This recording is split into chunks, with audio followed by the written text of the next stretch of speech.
Public Service Commission. I'm the PSC's designated moderator for this technical conference in docket number 18-057-01, Dominion Energy Utah's Integrated Resource Plan for plan year June 1, 2018 to May 31st, 2019.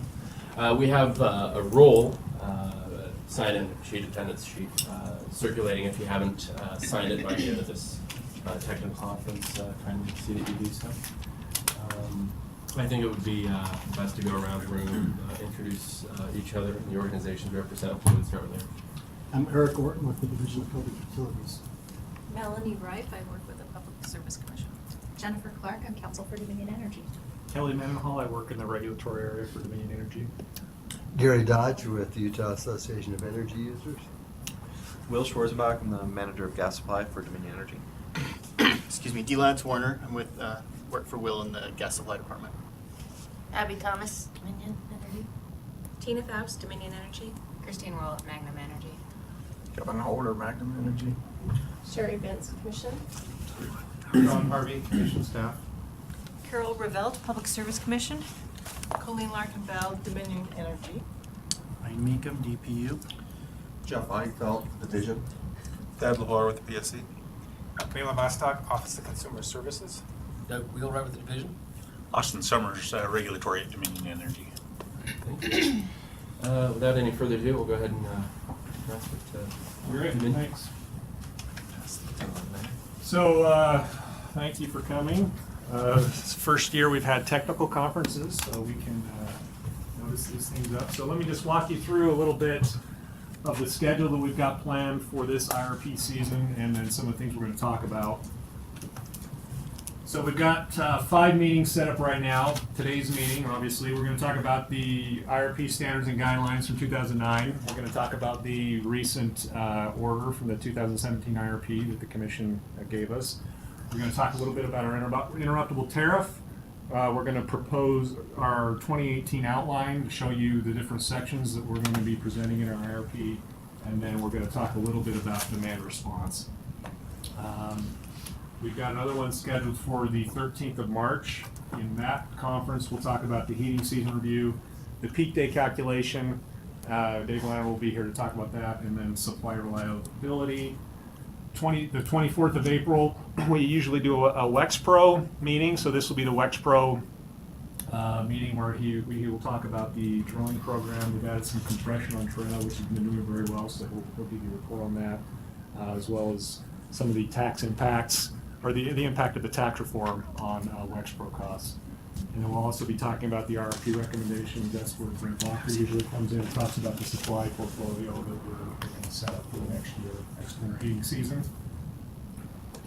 Then we've got this battery's dead. This early in. It was working there. Okay, so. Let me see if I can get it to work again. Click on the presentation. What size batteries do you click on this slide? What size are they, Kelly? Yeah, what did you? We've Do got it. one in Yeah, the batteries office. don't tell us what they need. Try it now. There we go. We've got this is just kind of a carryover meeting if we run out of time on, usually Mike Platt. We kick him into these meetings, but he's not presenting this year, so we may have to kick somebody else into a later meeting. But this is just kind of a placeholder if we need it for additional meetings, and then we will present the IRP on June 26th. So that's kind of the schedule we've got laid out. Today we're going to talk about IRP standards and guidelines, the review of the commission order, the interruptible tariff, the proposed 2018 outline, demand response. So these are the things that in the 2009 IRP guidelines and standards the commission asked us to talk about. So the review of the latest quarterly variance report, I don't believe maybe we have, but usually we don't talk about this in a technical conference. This year we will. And so we'll be presenting that in more detail on the March 13th technical conference. The rest of these items haven't changed substantively, and so we'll most likely just be talking about them in the IRP, but we won't be having any special meetings or discussions in the technical conferences. So changes to customer growth models, that'll be in the customer gas and demand forecast section. Changes to the linear programming model will be in the final model results section. change to DSM models. We'll continue to report in the energy efficiency section.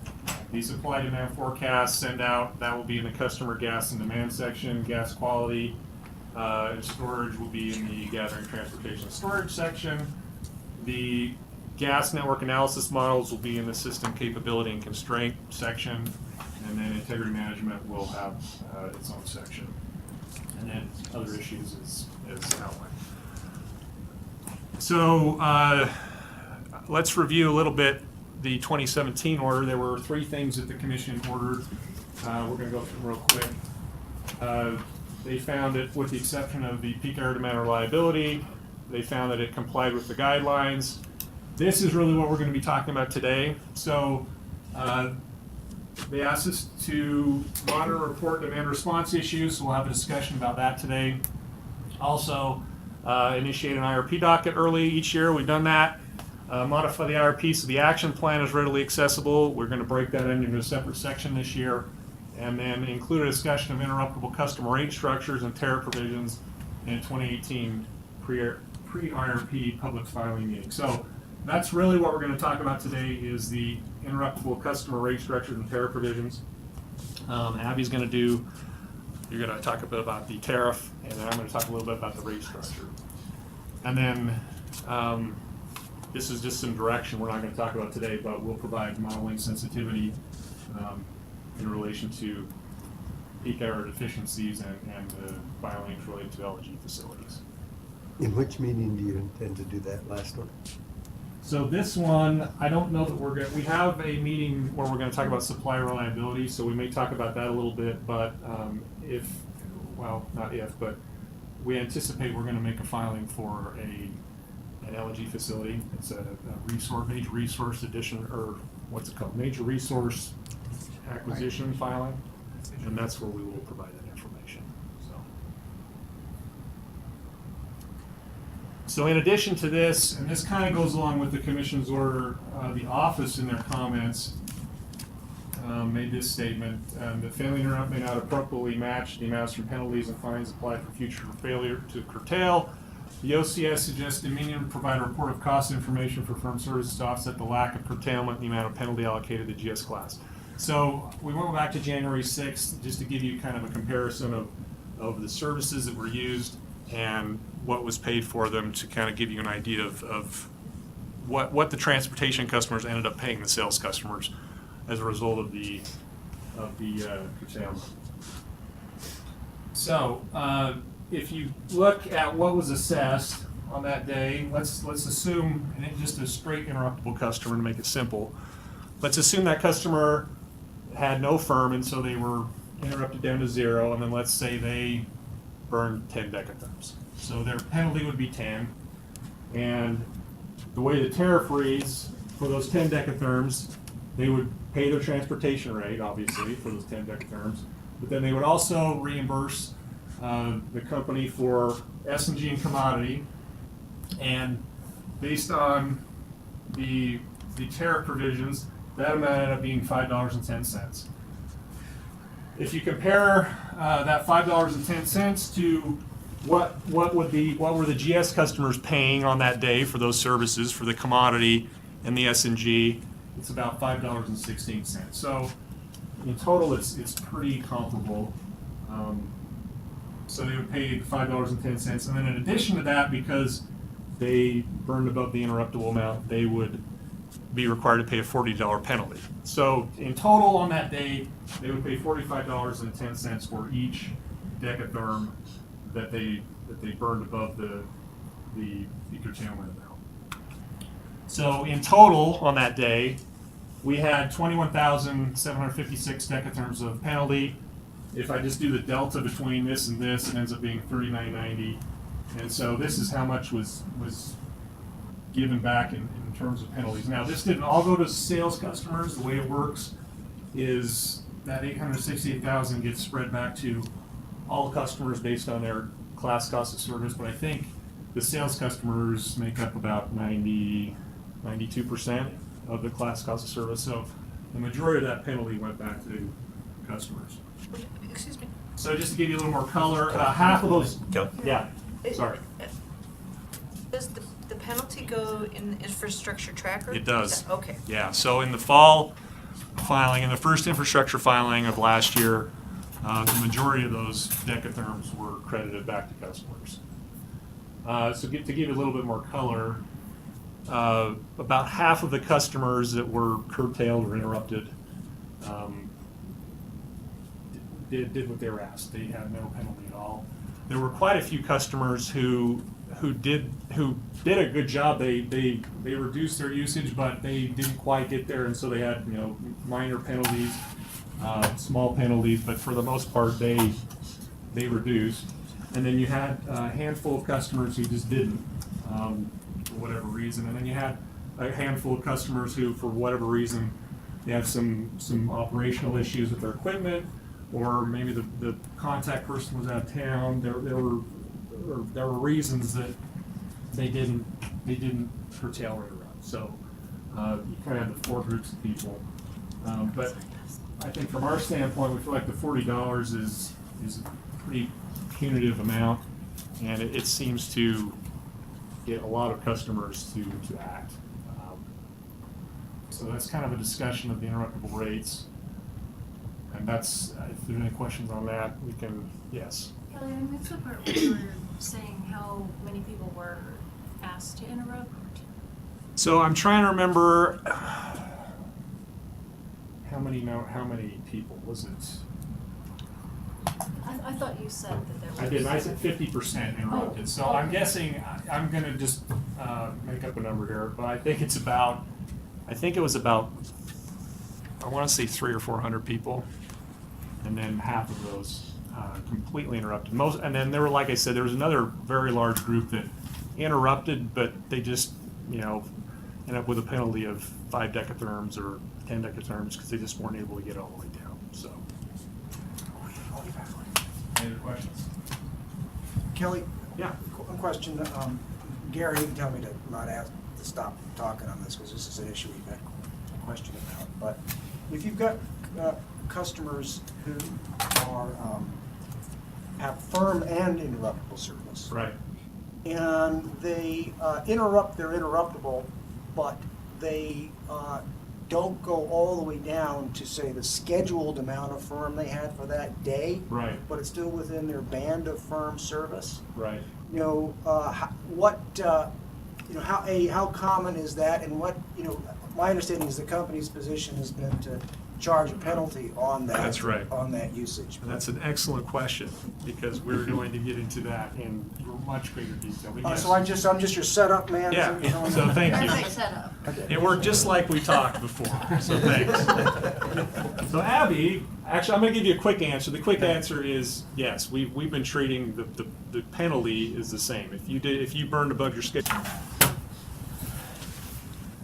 Yeah, we know there's a little confusion on that topic, so we're working on it. So I'll talk about interruptible customers, tariff provisions. And so the interruptible customers are talked about in Section 3 in our tariff. It's interruptible services. If we call it interruption, these are the rules we follow. Section 4 is the rate schedule for interruptible sales service, where we provide the gas for them. And Section 5 is all transportation services. Firm transportation, interruptible transportation, MT, and transportation bypass. FT1. So through the years, we've tried to improve our process to make this easier for everybody. After the last time we interrupted, we made some improvements, we think. One is transportation customers have to nominate separately firm and interruptible volumes. So that it's very clear in the system and priority who's interruptible and who is firm. Also, you are no longer allowed to nominate above your contract limit. So there's never a scheduled quantity higher than what you're allowed to flow.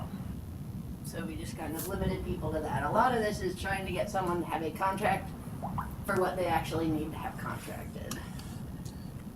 Also, imbalances are still aggregated at a delivery point. So if Joe Industrial has a firm contract and an interruptible to the same plant, he only has one imbalance, so the noms and everything all combined. And we also added contact information for all the agents and nominating parties into our mass notification system, so if we send out a notice to all the customers, their nominating parties also will receive it.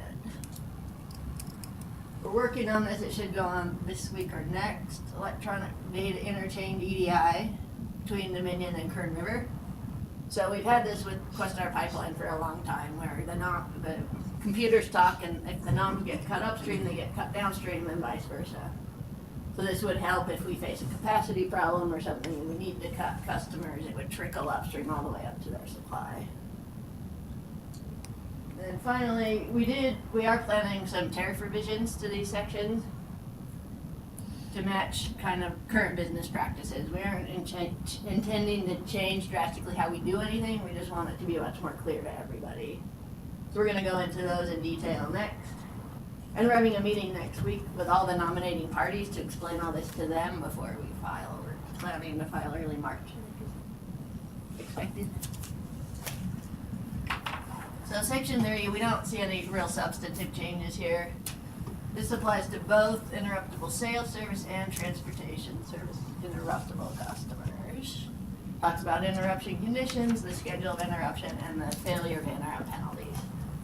Penalties aren't changing, $40 a decatherm, as Kelly explained, and you need to buy firm service for 3 years for those volumes you failed to interrupt. Section 4, interruptible sales service, you get no substantive changes here. Talk about the terms of service. They have always have and will continue to need a load factor of at least 15%, and they need to burn 7,000 decatherms a year to qualify for this type of service. Because if they're not a big enough customer, it isn't to our benefit to let them be interruptible, because them turning off would not help our gas supply. Then section 5, this is the bulk of our changes we're proposing. First one, FT1 service, we want to change to call transportation bypass firm. There is no longer an FT2. Barry's gone. Nobody knows what FT2 was, so we're just making this make sense. But you do.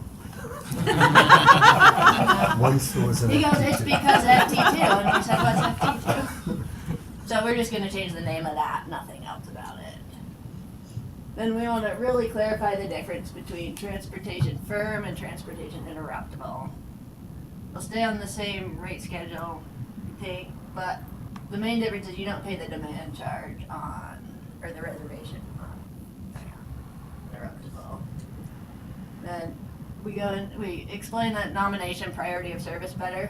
Still maintain GS is highest, everybody who is firm is next, and then everybody who's interruptible is after that. And that would only come into play if, say, the Riverton station off Kern River is at capacity. Who doesn't get to come in? Be the interruptible guys first. Then, imbalance management. This is the big topic everyone's wondering about. So, to make it clear, imbalance is your scheduled nomination with fuel removed. Subtract your usage, and that's your imbalance. And we're managing imbalances 4 ways. So we're going to talk about those. So the 4 ways are: we manage a monthly imbalance, we have the transportation imbalance charge on daily imbalances, and we can also put a restriction on daily imbalances. And finally, this is a new term, hold burn to scheduled quantity, and we'll elaborate on that in just a minute here. First, monthly imbalances, we allow plus or minus 5% total monthly amounts. These are cumulative and just go up and down each day. At the end of the month, are you in or out of the 5% tolerance?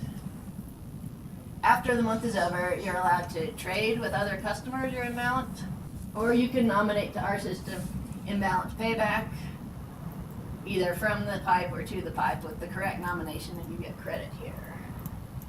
That would just be paying it in kind. The imbalances remaining after the trading period that are outside 5% will be cashed out, just as they are now. And this isn't a very common thing. People are usually within the 5% monthly tolerance. And the intent of the monthly imbalance is to have gas payback to the system done at the same rate gas is borrowed from the system. We don't want you to borrow a bunch of gas in January prices and then pay us back in July. And this is a very common practice amongst all interstate pipelines, everyone that's a pretty So the transportation amounts charge, this is already in place.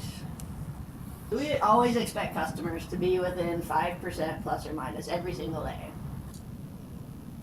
If they're not within 5% every day, you get assessed a transportation amounts charge.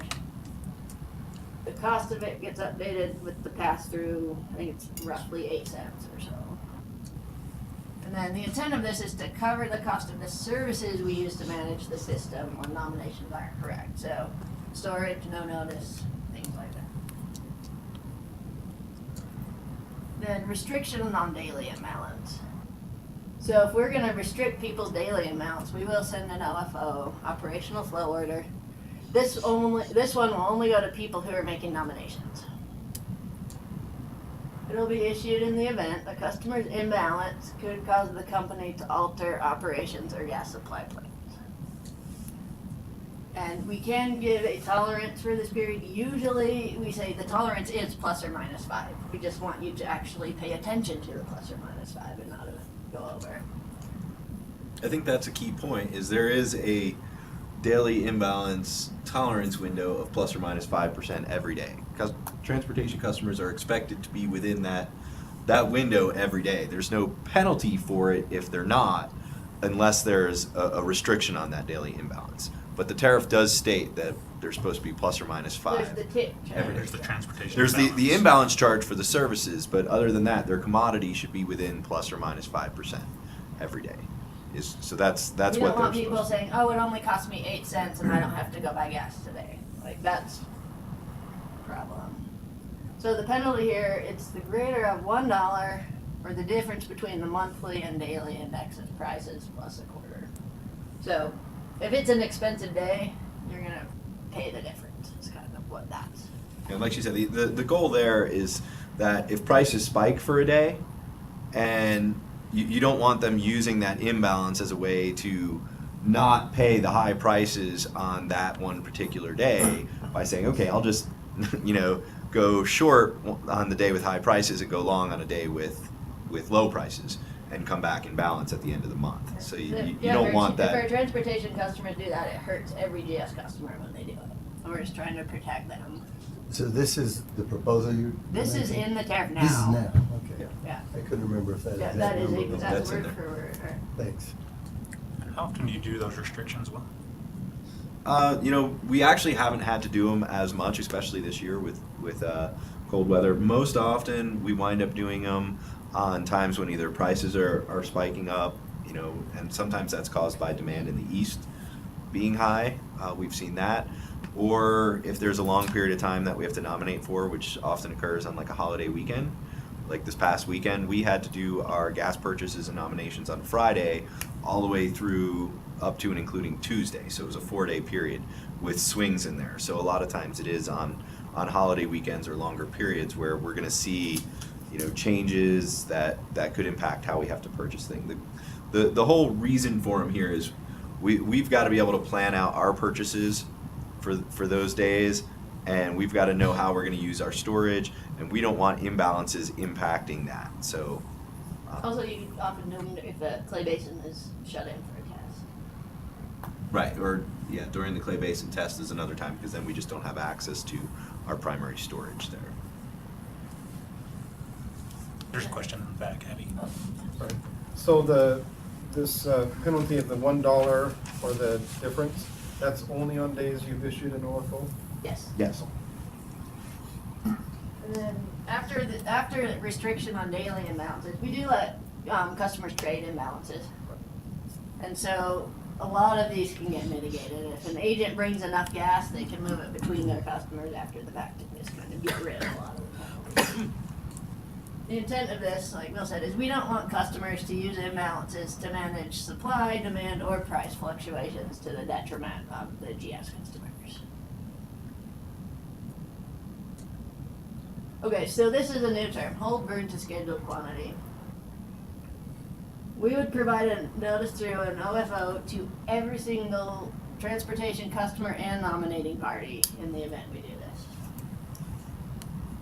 This just means customers are expected to match their scheduled quantity to usage. So if you have a scheduled quantity of 75, you get to burn 75 today.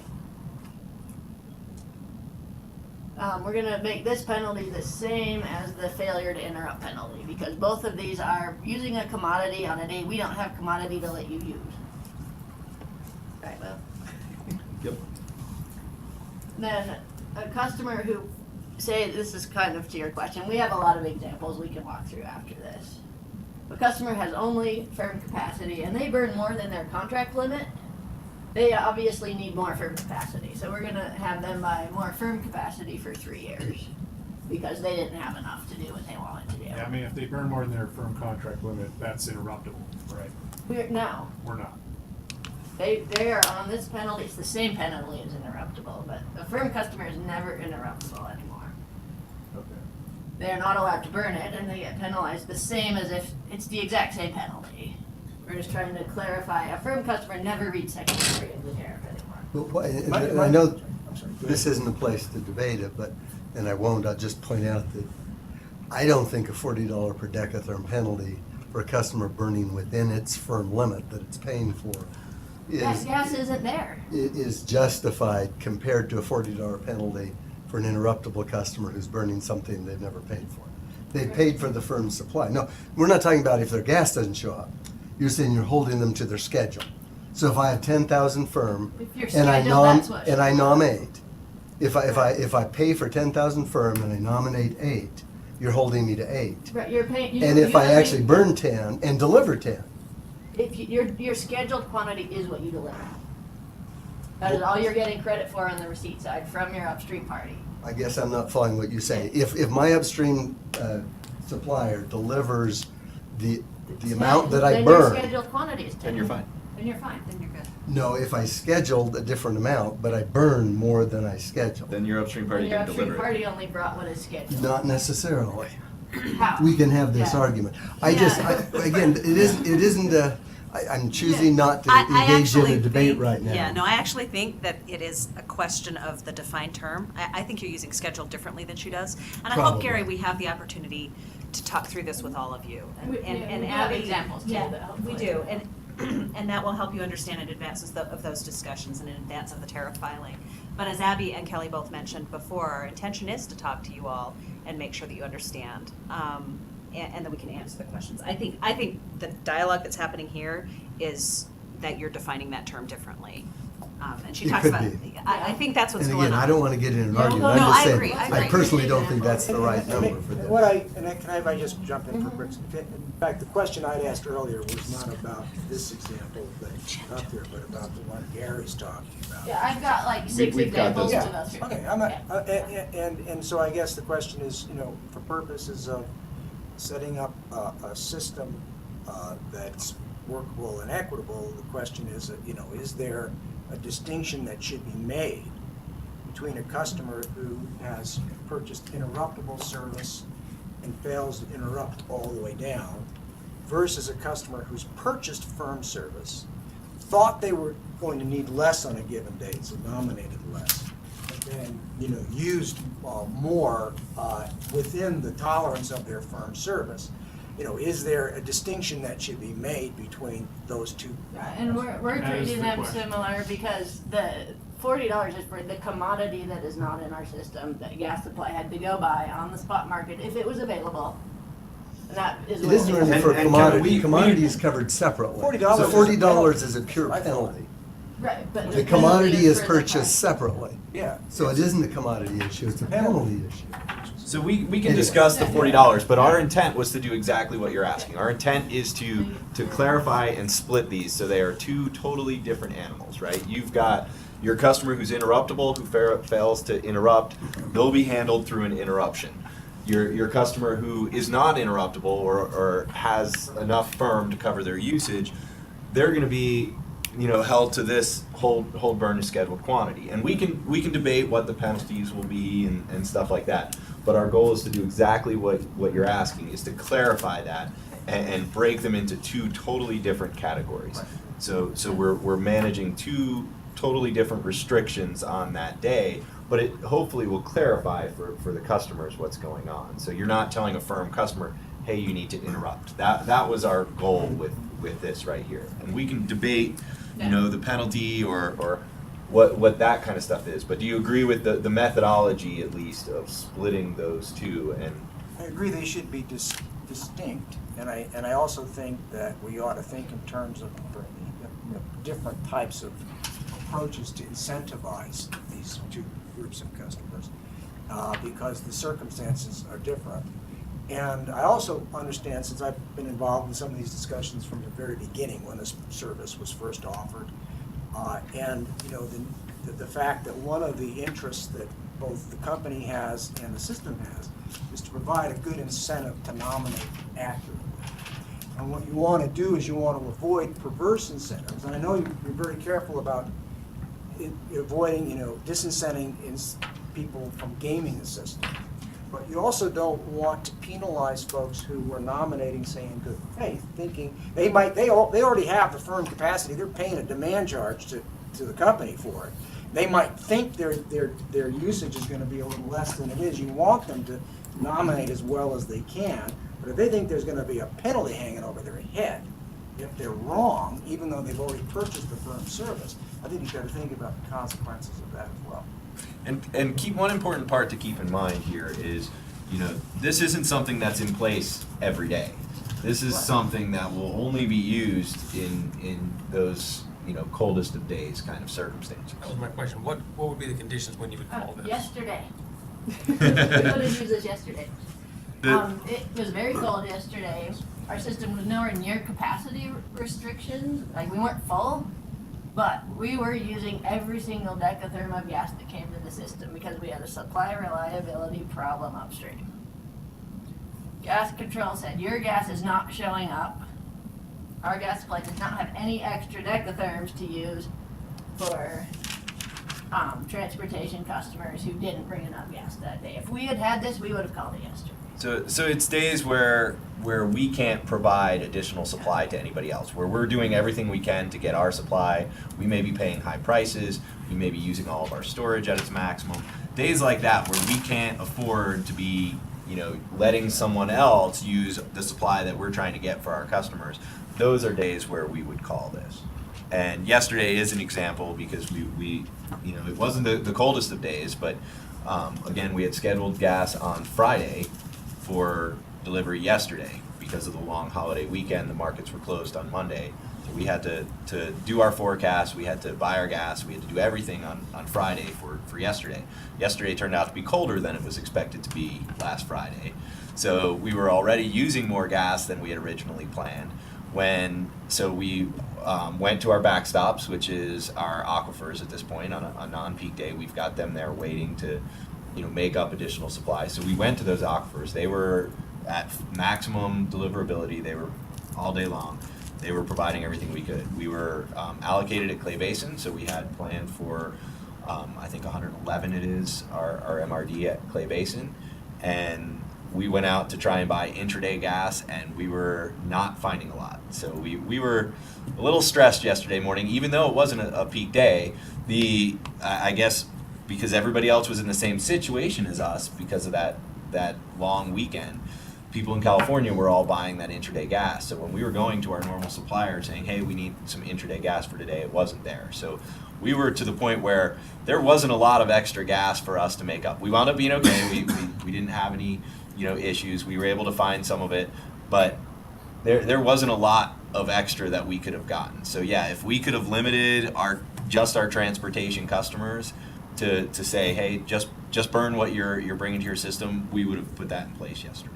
And Doug, it wasn't just a forecast issue, it was a supply issue. We had supplies that didn't show up. Good question. I mean, go ahead. Well, I've always kind of curious, though, in a situation like that, isn't that where the interruptible tariff comes into play? Could you have called an interruption? It would have helped to call an interruption of only the IS customers, who are our gas supply is buying supply for them. It is such a small group right now, it wouldn't have really helped by the time we got them turned off. But that was the next lever we were looking to pull. Okay, is okay. do we interrupt interruptible customers? So yeah, the interruptible sales customers, we could have interrupted and that would have been used for residential customers. We could have also interrupted the interruptible transportation customers, at which point they would have the option to sell us the gas if we tried to buy it, which we were debating doing, is interrupting them and buying their gas. But our system wasn't at constraint, so it wasn't something where an interruption is intended for when your system can't supply the gas that customers have to get to them. Our pipes are only designed for a certain amount of load. If we exceed that load, that's really what an interruption is set to do, because they haven't paid for those facilities. So when you're exceeding what the pipes can do, you interrupt those customers and you don't serve the interruptible customers. This was a supply issue. Like Tina said, we had some of our supply wasn't showing up. There were some plant issues. This was purely a supply issue, and we didn't have any to give to other customers, any extra, so we would have limited what they burned. But it wasn't a capacity issue. So that's where that distinction is important for us, and we want to make that too. We want to be able to break it out and do this type of restriction when we need it, like yesterday. Isn't there another option in that context where if you're not at a constraint level, that you allow the customers to deliver more if they have the ability to? I mean, we've had some of these meetings before where we've had suppliers in the room saying, we supply X% of the gas of your transportation customers, call us. We have flexibility, we can deliver more if we're using more. And we have called. If there's not a restriction, that's. We did. Those are some of the suppliers we called on and asked if they had extra gas, and they were some of the people who told us no. Yeah. So that's how we did it, not we just saying, can't hey, put a bring on extra restriction. gas for your customers and create an imbalance for their customers, because that's not how we want them to do it. We want them to just sell us the gas. If they have extra gas that they can bring for their customers, let us be your customer and we'll buy the gas. But we called them and there wasn't a lot of gas to go around yesterday. We can set the imbalance where we will let you pack the system and not draft it, which sometimes we will do. But this holiday weekend, we'll talk about is we were really, really warm for 2 days and really, really cold for 2 days. So we didn't want them to pack us for 2 days and then draft for 2 days. So we set that as a +1. So we can go into some of the examples. The intent on this one is we don't want people to use more supply than they bring to the system. That's the bottom line. So this is a straightforward interruptible example. This customer only has interruptible contract. They nom the whole contract, that's the nom. Scheduled quantity means their upstream pipeline nor us made any cuts. So their scheduled nomination, what is showing up to the system is what they nom, 75. They burned 75, but we called an interruption, so they get penalized on all 75 decatherms that they burned. So, same scenario, but instead of an interruption, we call full burn to scheduled quantity. This is what we were talking about doing yesterday. If they bring 75, burn 75, there's no penalty, even if they're interruptible, because we had space to let them flow. They brought the gas. They're just fine. Question. Back to your last example. So, their scheduled quantity is 75, and you called an interruption, but isn't there a certain period of time in which, before the interruption and that penalty can take place? So we are gonna assume this interruption So you're goes from 8 simplifying a.m. to the 8 a.m., example. yes. Okay. Thank you. Yeah, you could burn up to the hours. Okay. Now, but, yeah, for now we're saying all these things come on at 8 a.m. and go for a whole day. But right now, we give them 2 hours to interrupt, and we're not proposing to make any changes to that. So we would have called at 6 a.m. and saying you're interrupted today, starting at 8 a.m. for the next 24 hours. And that nomination could get cut, it wouldn't matter. It's the same penalty because they're interruptible. So this is a situation where our system is capacity constrained, our system is, and we can't deliver the gas to those customers because of the size of the pipes or the pressure in the pipes. We just don't have the capacity on our system to serve them. That's when we would call an interruption, and this would be in place. So even if they have the gas coming and we can't deliver it because our pipes aren't big enough designed to serve that customer, then we're going to interrupt them and they're going to get the 70. Or if they're an penalty of IS 70 customer and we bring the gas. So, the same scenario, we called a hold burn to scheduled quantity. They brought 75 scheduled and burned 75, they're just fine. They did exactly what we wanted them to do. But now we have a firm customer still hold burn to scheduled quantity. They nominate 50, no cuts are made, and they burn 50, and they're on their way. No penalties, just because everything matched up. But if he's nommed 50, he's had scheduled 50 and burned 75, that's a problem. The first 50 is allowed just fine. The next 25, they get penalized per decatherm, and we want them to increase their firm because they don't have enough. They don't have enough firm capacity to do what they want to do. So when you do this, is it on a daily basis? I mean, do they have hour meters or how does? We do have hourly measurement on all these meters. So yeah, for now, we're just saying this lasted for one entire day, so we're doing it a day at a time. We aren't going into the hourly part right now. But none of our plans aren't to change any of the hourly language in there.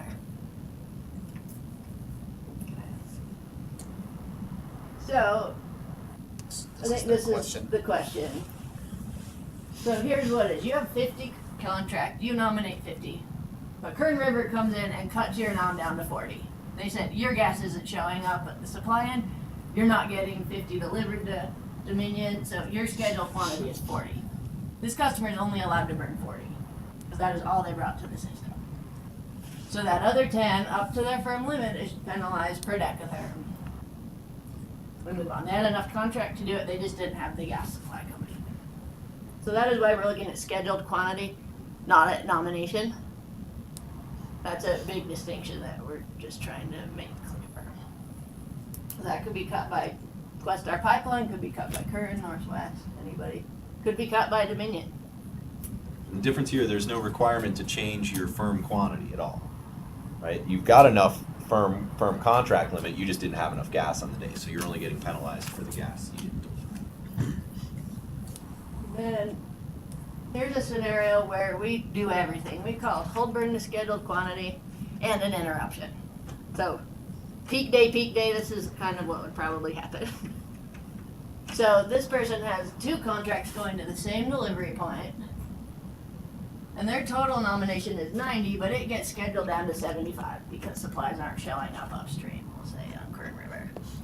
So they're allowed to burn, or they burn 75, which is their scheduled quantity, but because we also called an interruption, they're only allowed to burn 50.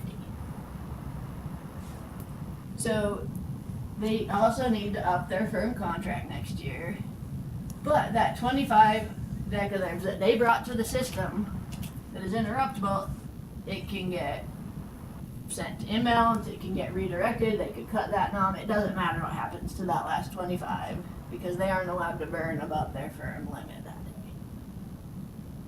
Now keep in mind, other than breaking it into 2 different things, this is not a change in anything we've been doing. This is the same business practice we've had. We're just clarifying it to break it into the 2 different categories. Some of those customers would fit in both categories, like this example, but we're trying to clarify it During for our those last two. interruption, the penalty would have been exactly this for the same customer. Right, because that penalty's essentially on the interruptible portion. Right, we're just no longer telling firm customers to go read the interruption section.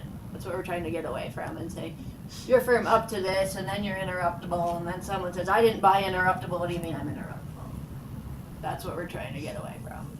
See, I don't think it's this one that I contest, it's the one before. Prior one. The prior one's the one that I disagree $40 is the right penalty. Yeah, and we can talk about Because the it's a penalty. supply, it's a gas issue, it's not a system reliability issue, which the $40 was aimed at. But the gas didn't come.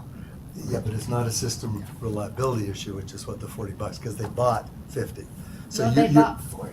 Well, no, they bought 50 firm contract. They've been paying you the whole year for the right to move 50 on your system. So it isn't an integrity issue. You've told them, yes, we have the ability for you to move 50. I would disagree that it's not a reliability or integrity issue, though. I mean, if we don't have enough gas to use on a day, that's absolutely a reliability issue. If our customers are going to use, 900,000 decatherms on the day, and because we don't, we bring 900,000, but transportation customers only, are short by 100,000. Now we only have 800,000 decatherms for our customers who are burning 900,000, that is absolutely a reliability issue. That means we don't have enough gas for our customers. And whether or not the pipes can fit the gas or not, if we don't have gas to put in it, it is absolutely a reliability issue. Well, it's not the reliability issue that we agreed on $40 for. That was aimed at using the system beyond its capacity, beyond what you've controlled. Okay, and I can't talk to what the original intent was. Well, I was there, I can. The 10 here is using what you've paid for. It's a gas supply issue. And the penalty ought to be focused on gas supply implications, not on the $40, which was we're gonna cut off your hands if you dare use our system, which is what that was for. Well, and I appreciate your disagreement, but I would also point out that the current TS rate schedule does point back to 3.02, which is the interruption penalty. And so your But confusion, it I also understand, and says I've that heard the before. interruption penalties only apply to those above your firm contract level. Your tariff says that today. It says It- penalty for failure to interrupt or limit usage when requested. This is, I And then think, go- what and we're then gonna be go back arguing to about where in it our says tariff proceeding. interruptible section, the interruptible penalties only apply to usage above the firm contract level. Well, and That's I what it think we're says. gonna have to agree to disagree, but I will also Well, tell you. we can that- agree what it says. You can disagree on what it intends, but I can pull it out if you want me to. No, and I don't want you to. What I'm gonna point out, Gary, is there are gonna be opportunities for this debate to occur, and perhaps this is not the right place. No, I agree. Okay. I agree. Did this one? Okay, so here's same example that you see me doing. So they have 2 contracts, but they still only are bringing 40 to the system. They're only allowed to burn 40, not 50, so they get penalized. And just going into the weeds really quick, if you don't want that, you can ignore me, but I go into the weeds. We are, like we said, we are splitting the nominations, so they have to do a separate interruptible and a separate firm. An important thing that is that they are gonna aggregate that for your total scheduled quantity.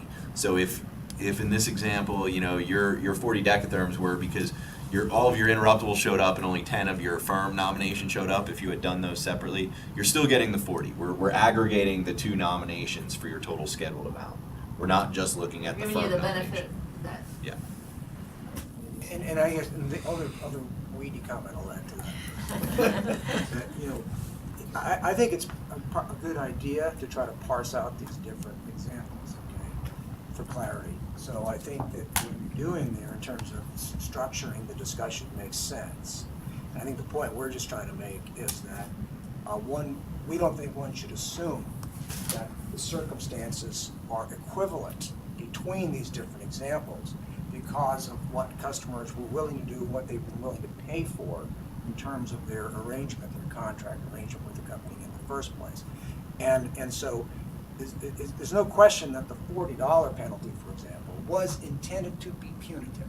It was agreed, I mean, that was understood, that it wasn't sort of a cost-based number, it was a penalty. And so the question then becomes, it's a penalty to set a right incentive to folks.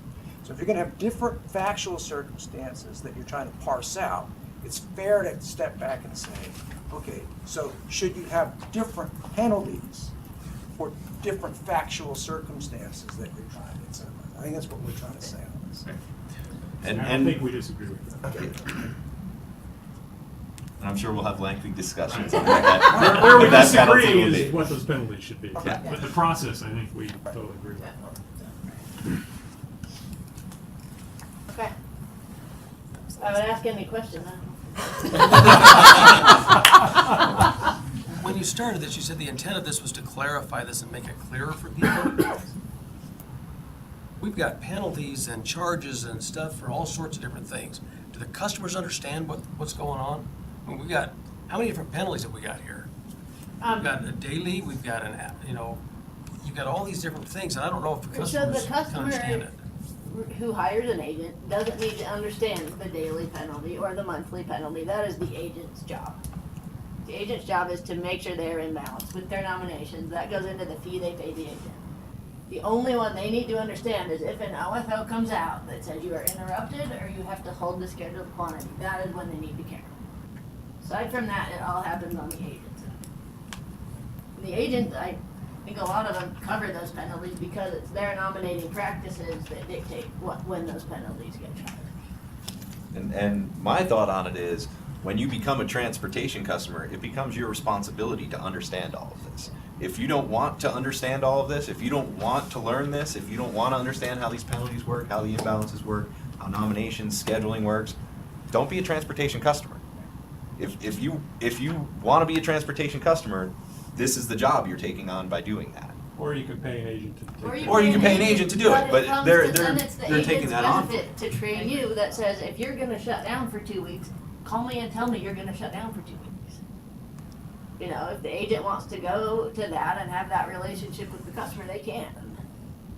But But I they mean, only really need to know what happens in this. That is the difference between a transportation and a sales customer, is we're doing all of this, and we're managing this on our side for them when they're a sales customer. Their agent's doing it for them when they're a transportation customer. So when I say don't be a transportation customer, it's or hire somebody to do it for you, because you do have, you know, your large customers, your Pacific Cores and stuff, they do it on their own. They completely understand all of this. Your smaller customers that don't understand this, they hire an agent. They That's hire why, your, like, the restriction LFO only goes to people who are making nominations. It doesn't go to every customer, because they don't need to hear this. It's the nominating party's responsibility. Who's buying the gas, it's their responsibility. and like Abby mentioned, we're gonna have a meeting on I think it's next Wednesday, the 28th, to meet with all the nominating parties, the people who really understand this. I imagine we're gonna be going a lot more into the weeds in that meeting than we would in a meeting like this with people who aren't dealing with it every day. So these questions that Kevin and Gary are asking, I'm sure are gonna be multiplied by a few, and we'll have those same discussions, which you're welcome to attend that meeting if you want to. We are? You've not let us in Not you. before. Just kidding. We've had that fight. So get Yeah, serious. this is, no, I think this is a meeting for the agents Yeah, this is- specifically. This is not a customer meeting, this Okay. is, the agents This were the is- ones invited to this I meeting. don't know if Energy Strategies has gotten that invite or not. They're We the gotta nominating party. Pass it on. Well, IGRC. we have IGRC that. Yeah, then it would have been on Brent's list. So maybe I'll Jeff. check, got it. I'll check. If you didn't call us. I mean, again, we intend that meeting to be talking about, you know, how it works, not necessarily arguing over what penalties should be. So I won't come. Not saying you can't come, I'm just saying. We know we're gonna argue about that when we file, but we wanna make sure that the methodology Send you a is correct. scheduler for when the argument happens. All right, thanks. Calendar Make sure schedule. you're there, yeah. This might be more of a question for Jennifer. On the meeting on the 28th, do you need any assistance with the commission as far as getting that noticed, or are you noticing it? No, it's, so, we haven't filed the tariff changes yet. We'll file an application for When are tariff you planning changes. to do that? Probably we're looking at early March. Yeah, first week of March, yeah. depending on the meeting on the 28th. But this is Maybe might sort get of a delayed a pre-meeting little for bit. interested parties. Okay. We So you're wanna- handling that on your Yeah, own? we wanna make an effort to get some feedback in advance, and if there, we know that, I mean, today I think we know that there are gonna be some areas of disagreement, but to the extent that there is confusion we can clear up prior to filing, we certainly want to address issues that people raise. Again, our whole Limit goal the is to numbers of clarify, issues that are before so if we're not clarifying it for them, we wanna get that feedback and them say, no, this isn't. But I really think the people who are doing it, the agents for these transportation customers, this It's kind of why is- we're using the terms we're using. We are not using the word curtail anywhere. Yeah. That's- This will make sense to all of them. Like, I don't think any of these They live examples this every day. will get past Can I it. ask a question? Sure. Why are you not addressing the hourly issue, which the tariff doesn't currently address? I expected that to be part of this filing. It is a good question. Okay. Part of it is because we're still in the middle of a firm peaking docket, which is kind of at the heart of hourly, right? I mean, we proposed once to assess the firm peaking charges to transportation customers. That's kind of not really in our latest, so we're not proposing to put that on them. In my mind, if it was on them, it might have given a little more flexibility on an hourly basis to them. But being that all nominations, everything is done on a daily basis, I think it's all got to be assumed at this point that everything is evenly throughout the day. I mean, that's kind of how the gas shows up, so it's got to be how they burn it. So if you have, in this example, 40 decatherms of scheduled quantity for the day, you're basically going to have to look at that and say, okay, I get to burn 40 divided by 24 per hour on an hourly basis. And if you burn all 40 of those decatherms over 5 hours, you're probably going to get penalized on that. But again, you're careful. But again, it doesn't say that, so it's something that's some feedback we should probably take back and look at and try and address that in the I tariff. mean, we may have disagreements about it, but I'd personally like to see it spelled out in the tariff so people understand it. Yeah. That's Good feedback. You agree, Kevin? You can tell me to shut up too. Picking you under the table from here. So just a clarification question, on this hold to burn to scheduled quantity OFO, how far in advance is that issued from when it would take effect? Oh, we were gonna still do the same 2-hour notice.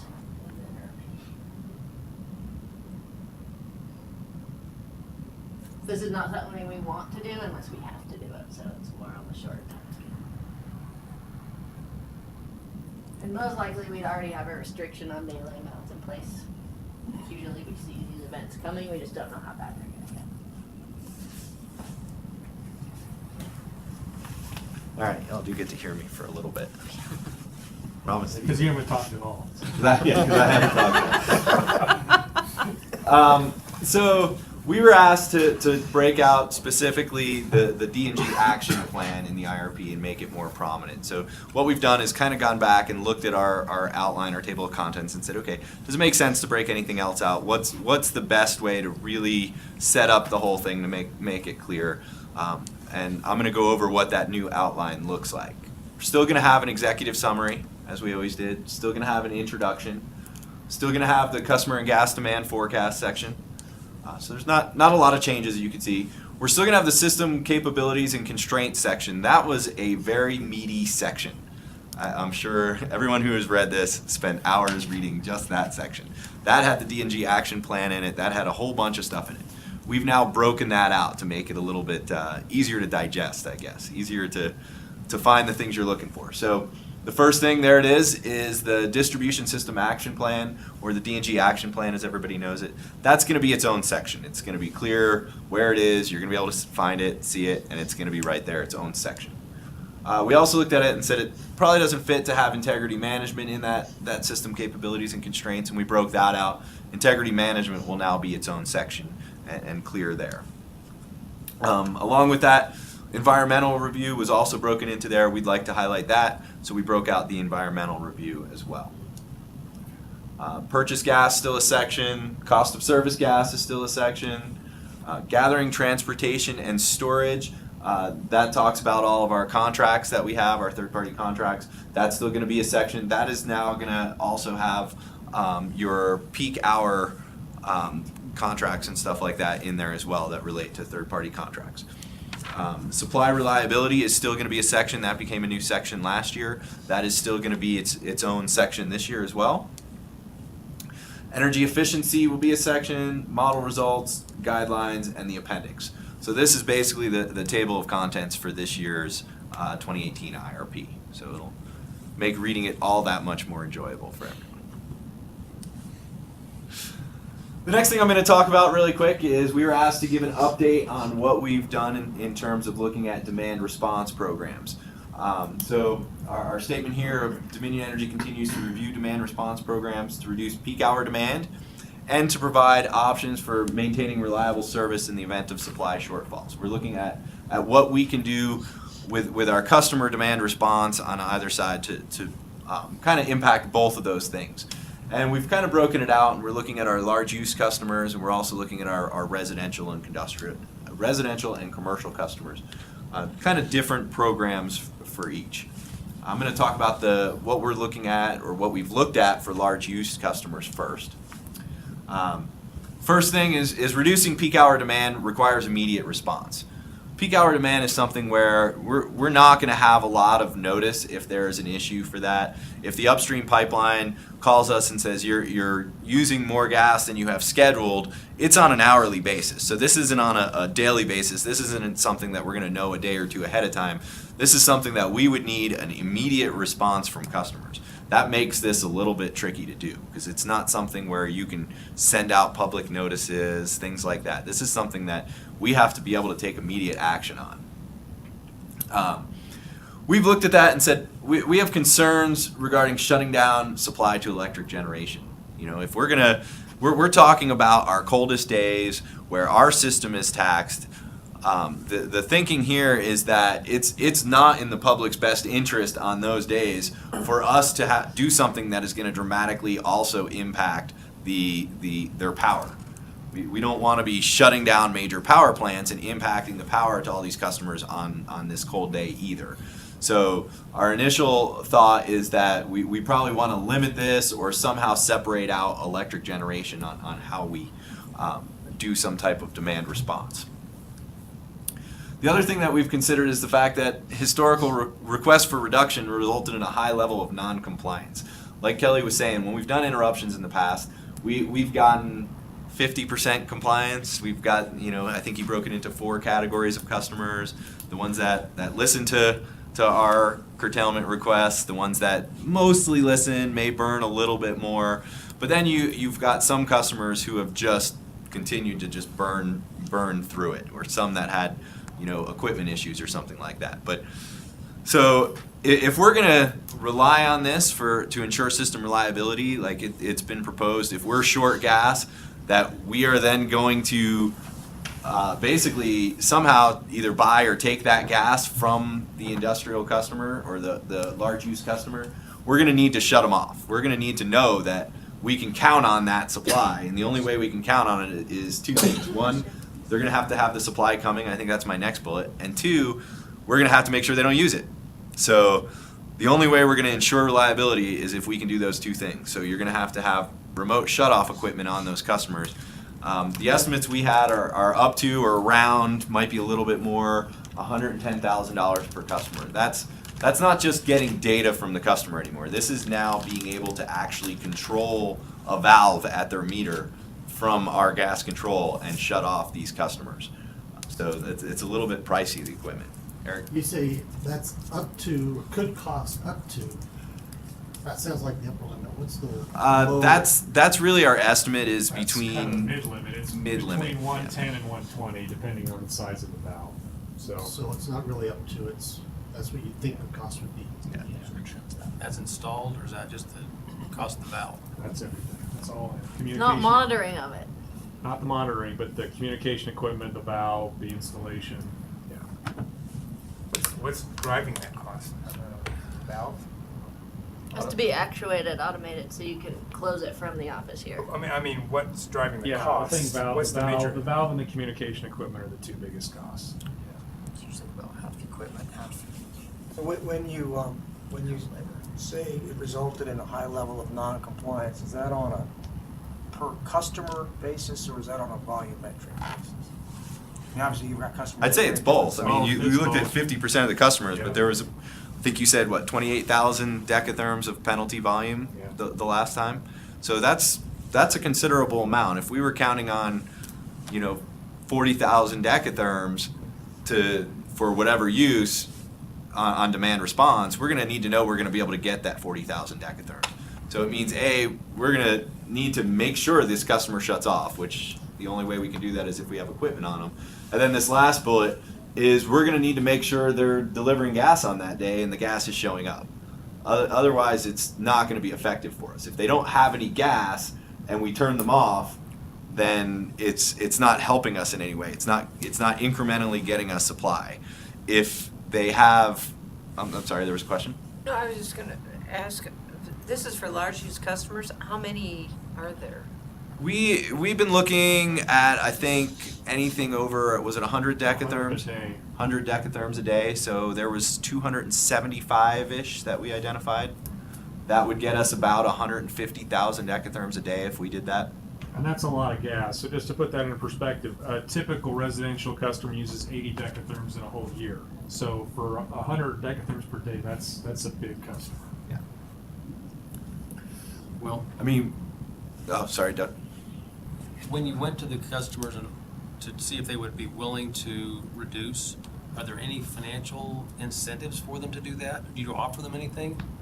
Or is it just say, hey, are you willing to shut down? I think there would have to be some type of rate or some type of financial incentive to get them to do this. Was that offered to them when you said they were not willing to do it? Were you offering them any kind of financial incentive? When I said they're not willing to do it. During the I last think you were interruption. talking about the last interruption. During So the this last is interruption, the hypothetical. non-compliance If is we were- just Yeah. during the interruption. When we tried to interrupt the customers, they didn't interrupt. And those were even the interruptible customers or ones that didn't have gas. This is now we're talking about firm customers. We did do a survey of some of our largest customers and asked them what they'd be willing to do, and most of them said no. Some of them kind of gave us a maybe, depending on what the financial incentive was. So I'm going to give you a maybe on that because some of them said no regardless. And this last point, even if we'd have to have some way to require those customers to be bringing that gas, and there'd have to be some mechanism for us to then purchase the gas from them as well. There's a lot of moving pieces to be able to do this type of demand response. Why do you say every day when your peak hour is focused on a design day times several things? In the last case, I mean, you don't need this every day. You need it on extremely. It depends what you're days. using it for. If you're using it for a peak hour, you're right. You only need it on some days. If you're using it as a plan to make up gas on days that it doesn't show up or something like that, like a supply reliability type thing, then yeah, you're going to need to have it there on those days. And you're talking We about are mainly talking about winter cold days. I agree with you. Well, does, sorry, before you go on. Sorry. How often do the transportation customers not get their supply? Most days they do. I mean, it's not that often. And when you say get their supplies, some of them maybe cut a couple of decatherms here and there. There's not very many days when their supply doesn't deliver. But the key is, it's not just a matter of whether they get cut. It's they have to be planning to use gas and have the gas coming. If Lakeside Power Plant is not going to burn that day, and they don't deliver any gas, they don't need to deliver any gas, they're going to be shut down for the day, which is not realistic, but just bear with me. But we planned on using 50,000 decatherms of their demand response gas that day, but they didn't have any. Then we're not going to be able to use that 50,000 decatherm because it didn't exist. It didn't need to exist because they weren't going to burn, but how do we plan on that scenario? It just seemed to me that they're a large use customer. They're going to be pretty used to making their supply show up. Absolutely. 98% of the time, yes. But how do we, a reliability issue, we've got to be able to count on that 100% of the time. Or 98. How do we do that if we don't have any control over whether or not they bring their gas is our point. So, and I just to clarify then, so when you're talking demand response in this context, are you talking about an additional product besides interruptible service? I mean, the current interruptible service you're talking, because it sounds like you're talking about something else. Yes, absolutely. It would be something else. It would be, I don't know if it's a tariff rate or how we would do that from the regulatory side. I'll leave that to Kelly. But the idea would be there would be some type of incentive, I'm sure, for these customers to participate. And then we would say, okay, we're counting on X amount of your gas if we need it.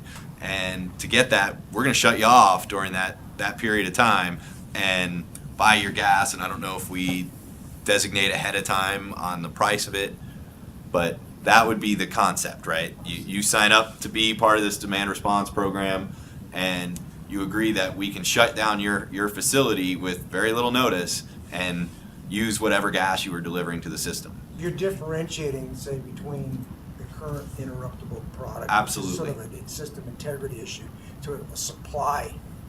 This is sort of a way of finding supply at a bonus. Absolutely. Yep. And do the valves that cost $110,000 are they either on or off, or can you Yes. limit? On or off? There's no limit. They'd be on or off. What does a valve cost that you could remotely limit it to a certain level? Because I think you'll have a harder time getting people to say yay Right. if you're gonna shut them down and everything's going off. Right. But If a someone lot, has 2 meters, you can do it that way. you might need 2 meters. Because the I was meter gonna might say, not be because set it, properly. almost everyone has a base level they've got to cover. Right, that would be 2 meter type situation. So again, you're redesigning the whole meter set, and that's where That's those costs are expensive. gonna Well, so the system we have on Lakeside, is that automatic? That's not automatic shut off. That's more of a flow control, right? We have flow control, yeah. Yeah. So that is kind of what's Lakeside is not your average customer. right. Right. How much, well, I'm asking, how much does that meter cost, Yeah, I that don't know. flow control? It depends on how much modification you have to make to the facility. Control valves are more expensive than just on-off valves. I would think so, yeah. So I have a comment to Eric, if that's okay. As far as how often does it happen? Most of the time, if it happens, it doesn't impact us. We're able to handle it through imbalances. And so we try to work with our customers as much as we can to be flexible. And we focus in these meetings and a lot of our lives and concerns about the time when we need gas and it's a crisis and it's colder than, normal. But really, day to day, if they don't show up with the gas and we can handle it, it's not a big deal. We try to work with them as much as we can. So I don't know if that helps. Okay, so that's kind of what we've looked at on the large use customer side. We've also looked to see what's out there in terms of demand response programs for the residential and commercial customers, kind of our GS type customers. What we found from researching other utilities, mass media campaigns promoting reduction customer use on advisory days, a pilot rebate program. That was an offer that included an incentive for reducing gas usage on advisory days. Those advisory days are kind of your days that there are supply concerns. This involved, the one we looked at was called an Ecobee thermostat. But you also then need hourly metering. You need to know whether this customer is actually using gas on those hours. So our meters right now, they read them monthly. They're not telling us that information. So if you're going down to residential customers, you're going to need hourly type meters on all of those residential customers to be able to know if they shut off or not, or if they reduced when you ask them to, right? Sorry. But your meters read continually. No, they don't. You turn them on when you drive by, and they read. They're checked monthly. Yeah, they're And checked. right now, those AMRs are programmed to give monthly data. The new AMRs have the capability to do an hourly thing. When we've talked with billing in the past about that, and I'm sure there'd be problems. Yeah. But I'm thinking it's not the meters. The meters It's not are the it, meter. it's the equipment. Yeah, it's the It's equipment. reading it. It's communications. Yeah. Yeah. You have to have a cell signal or something to communicate that back. John? What I'm taking from this slide is that there isn't anything out there that would be analogous to Pacificor's Coolkeeper where you're cycling a specific appliance on and off. Right. That currently isn't anywhere. Yeah, we haven't seen anything like that where you're cycling a specific Cold appliance. shower program. I mean, we could even use the same name in the Cool Keeper. It would be much more applicable. We would really keep people. The one thing we found was, or that one of the findings at the utilities we looked at was none of these campaigns produced statistically significant reductions in gas usage. So even though they had the programs and they were doing them, they really didn't make that much of an impact. But this wasn't one where they actually went and turned down the thermostat. This was all voluntary. It's voluntary, yes. That is the key. I think that's my next bullet is the programs would be voluntary, so there's limited reliability. How do you count on everybody lowering their usage on these particular days when there's no control? Like we said with the large use customers and putting those control equipment on them, this would be completely voluntary, so the reliability is going to be a little bit. Back to John Harvey's question about the Cool Keeper issue and whether or not there would be something similar available. I'm wondering if say, for example, smart thermostats could give Dominion the ability to control under certain circumstances. You know, and I think that might be a little bit what was involved with the Ecobee thermostat. Tina, do you remember what was that? What? Right, they could control them, and they're even looking at other, besides furnaces, maybe water heater, as kind of just a trial right now. But what they're finding is that the metering, you can't give the customer actually smart meters like electric. They call them advanced meters for gas, because really there's a delay.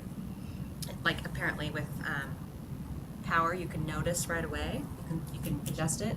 And the other thing they mentioned was with gas, it's not like you can put off doing your wash or your dishes to later and have it be effective. If you're cold in the morning, you're not less, you can't double up in the afternoon and be extra warm for those kinds of things, trying to arrange around a peak hour. And so they saw it as, the utility was both gas and electric utility that I spoke with, and they saw it as kind of two different animals, with technology being, really far behind on the gas, and their customers not as motivated to change their habits for an incentive as they are for electric. That's what, I don't know if that answered your question, but. Where's the pilot program taking place? SoCal. Southern. We definitely won't say anything about people from Southern California. Nothing there. Well, Oh. I don't want to get too much on the weeds here, but a Southern Cal on gas for heating is a really good comparison group. They've been cold the last few days, I understand. But Yeah, I guess that, so you're saying because it's Southern A California. small sample that- size. Yeah. well, Especially it's just a with very volunteers. different environment. I mean, Yeah, they how acknowledge much that. do you heat? They have 6 But majority million- of SoCal's load is its heating load in the winter. By far. Oh, but how big? Relative to Utah's, though, But right? how big is it relative to one that you A peak day for Southern California, for SoCal in the summer is 3.5 BCF. A peak day in the winter is 5.8. And it's all heating And loads. It's mainly residential And heating. what kind of a difference would we have?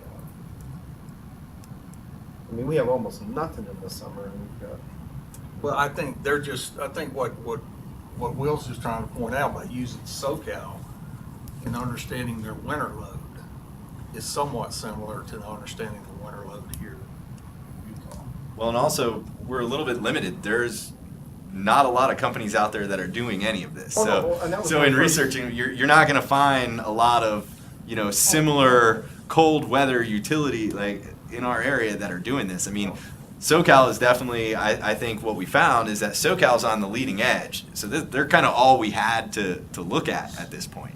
So yeah, we would have much rather found a more comparable utility or something to look at, but it's just not out there. We went with what we could find. Well, right, and that was my first question to say, is something like that available? You said, no, nobody's doing it. But then talking about this Ecobee, it was sort of like, well, this applies. But I guess my question was, it sounds like there just isn't anybody that really is comparable. Not that we've really been able to find. So there isn't really a data set yet.